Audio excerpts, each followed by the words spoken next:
Fala, investidores! Vamos nos aprofundar ainda mais sobre o CRA da BRF, como é que esses fatores relacionados à empresa, à economia brasileira como um todo podem afetar esse ativo.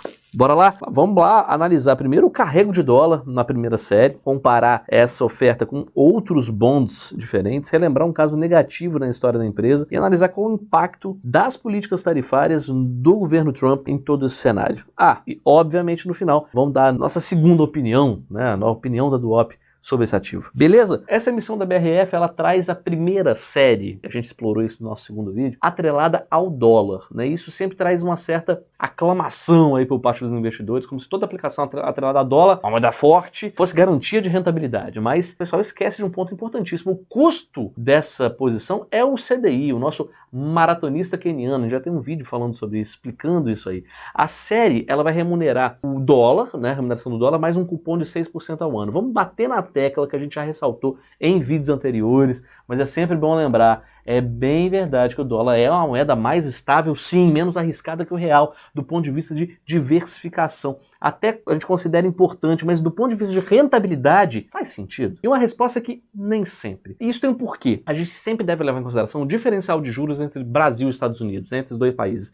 Quanto maior for esse diferencial, mais o real tem que se desvalorizar ano após ano para chegar junto nessa conta. Vamos imaginar aqui um cenário em que o diferencial de juros entre os dois países, entre Brasil e Estados Unidos, seja de 10%, com os Estados Unidos trabalhando em um juro de 4% e o Brasil de 14%. Beleza? A conclusão para facilitar é mais ou menos a seguinte: se o real se desvalorizar mais que essa diferença, mais que 10%, quem colocou o seu investimento atrelado ao dólar se dá bem. Agora, se o real se desvalorizar menos que os 10%, quem deixou o dinheiro parado aqui no Brasil, né, investido aqui no Brasil, se deu bem, né? Então, o valor de equilíbrio, ou seja, o custo desse seguro é exatamente a diferença de juros nos dois países. Então, a reflexão é basicamente a seguinte: o dólar vai se valorizar mais do que o diferencial de juros entre Brasil e Estados Unidos? Prever o valor do dólar daqui a 1, 2, 5 anos é algo extremamente complexo, a gente sabe. O segundo ponto de análise é a taxa. Em vídeos anteriores a gente já fez um levantamento de fundos que investem em crédito privado e estão expostos aí a um monte de variações cambiais, além de possuírem liquidez em prazos relativamente curtos. Alguns fundos possuem carrego muito próximo aí de dólar mais 6%, a depender da qualidade de crédito que os fundos possuem na carteira. O ponto é o seguinte: se a gente olhar o histórico, a gente vai ver que essa máxima de dolarizar o patrimônio visando uma rentabilidade nem sempre faz algum sentido. E se a gente olhar para o cupom que o ativo vai pagar, a gente consegue encontrar fundos mais diversificados e com um carrego parecido. Lembrando sempre que, claro, o fundo, diferente do CRA de BRF, ele tem incidência de imposto de renda. Beleza? Até aqui a gente já falou sobre o carrego do dólar, né? Comparamos aí com a taxa da primeira emissão, com fundos de crédito privado, que estão expostos aí à variação cambial. Vamos agora comparar com outros ativos de renda fixa, tipo o CRA, que possuem rentabilidade atrelada ao dólar. Hoje, nas principais plataformas, né, de investimentos, você consegue encontrar opções de investimento no mercado internacional. Então a gente separou 4 empresas brasileiras com vencimentos parecidos para 2035. Então, o que a gente consegue observar? Que as taxas se aproximam muito de dólar mais 6%, que está sendo ofertada nessa emissão. A Vale, por exemplo, está ligeiramente abaixo. A Eletrobras, maior empresa de energia elétrica da América Latina, está com um cupom acima da ofertada pela BRF, assim como a Petrobras. É bem verdade, é importante lembrar que bonds não são isentos de imposto de renda. Portanto, investidores que investem em renda fixa no exterior precisam recolher imposto de renda no Brasil sobre o lucro da operação. Mas também é importante ressaltar que, para investir nesses bonds, a aplicação mínima é mais elevada, entre 25 e 30 mil reais, enquanto na oferta do CRA o mínimo é de 1.000. Mas é importante a gente ficar sempre atento aí a um mercado secundário de ativos internacionais, né, que sempre pode surgir aí oportunidades interessantes. Vamos reforçar um detalhe interessante. Até 2016, nos anos dourados aí da BRF, né, a empresa ela negociava com um prêmio em relação a outras empresas no setor de proteína. A Operação Carne Fraca, deflagrada aí pela Polícia Federal em 2017, ela teve como objetivo desarticular um esquema de corrupção envolvendo fiscais do agropecuário a serviço do Ministério da Agricultura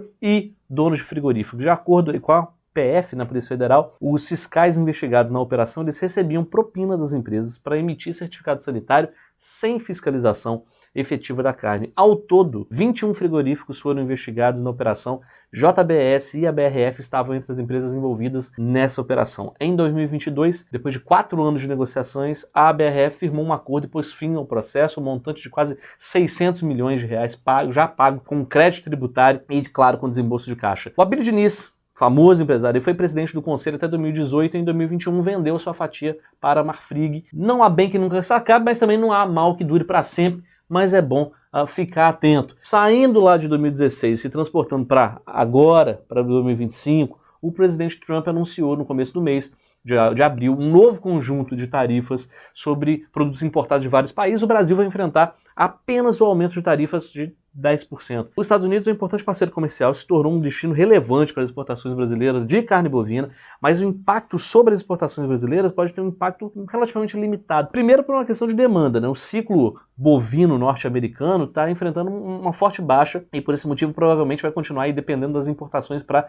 suprir o consumo interno. No fim, os consumidores dos Estados Unidos arcarão com os preços internos ainda maiores. Segundo, as exportações brasileiras de carne bovina para os Estados Unidos já enfrentam tarifas superiores a 10%, especificamente 26%. Adicionalmente, o Brasil pode se beneficiar da demanda de outros países, caso esses adotem medidas de retaliação, como é o caso que está parecendo ser da China. A oportunidade é particularmente relevante exatamente nesses mercados asiáticos, né? China, Japão, Vietnã. Japão e Vietnã são mercados que o Brasil busca abrir aí para a exportação de carne bovina ainda esse ano. Resumidamente, a BRF ela tende a não ser muito prejudicada, ela pode inclusive se beneficiar, mas fica o alerta de como é que essa mudança de acordos comerciais aí pode acabar impactando a companhia como um todo. Outros riscos envolvidos, né, que podem impactar o resultado da empresa, de forma mais resumida, tá? Volatilidade dos preços das commodities e dólar, claro, afetam diretamente a rentabilidade da empresa.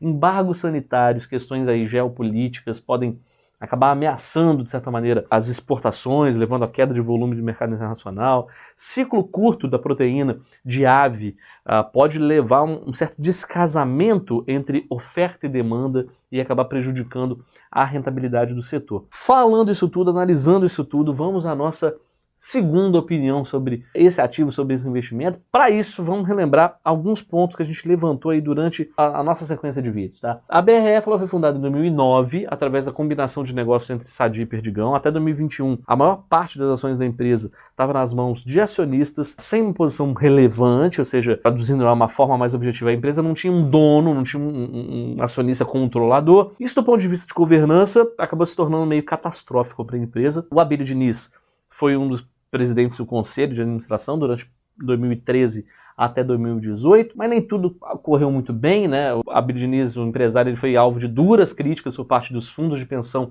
Previ e Petros, né, que detinham à época cerca de 22% da BRF. Os fundos responsabilizaram ele pela sequência de prejuízos da maior exportadora de frango do mundo. Para piorar a situação, a Operação Carne Fraca da Polícia Federal prendeu Pedro Faria, né, sócio da gestora Tarpon, à época que era sócia da BRF, por 5 dias. Comandou em 2017 a empresa com o apoio do Abílio. Em 2021, a Marfrig iniciou um movimento de se tornar acionista majoritária da BRF em 22, já com 33% da empresa. Indicou a sua chapa para o Conselho de Administração. Marcos Molina, fundador da Marfrig, foi indicado como o presidente do conselho, cargo que ele ocupa até hoje. A Marfrig ela se torna a controladora da BRF, com mais de 50% das ações, né, do capital social da empresa, e começa a reestruturar, vem passando pelo seu 5º turnaround, talvez, e esse aparentemente vem dando certo. O fato é que a empresa sofreu historicamente com problema de gestão, e por mais que a gestão atual esteja empenhada em botar as coisas em ordem, a gente não pode esquecer o passado da companhia. Do ponto de vista de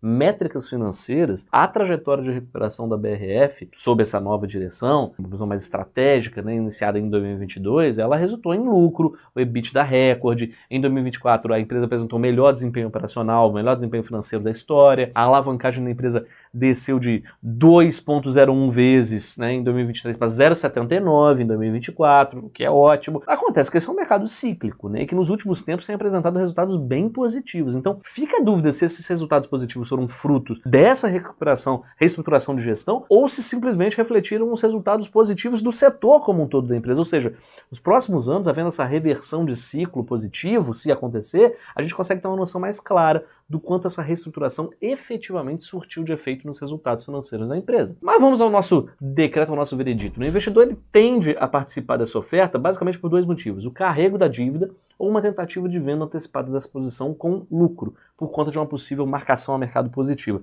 A primeira opção de carrego, ela envolve carregar uma dívida por um prazo de 10, 15 anos, e a gente concorda que tem muita água para rolar debaixo da ponte, muita coisa pode acontecer nesse meio do caminho, você concorda?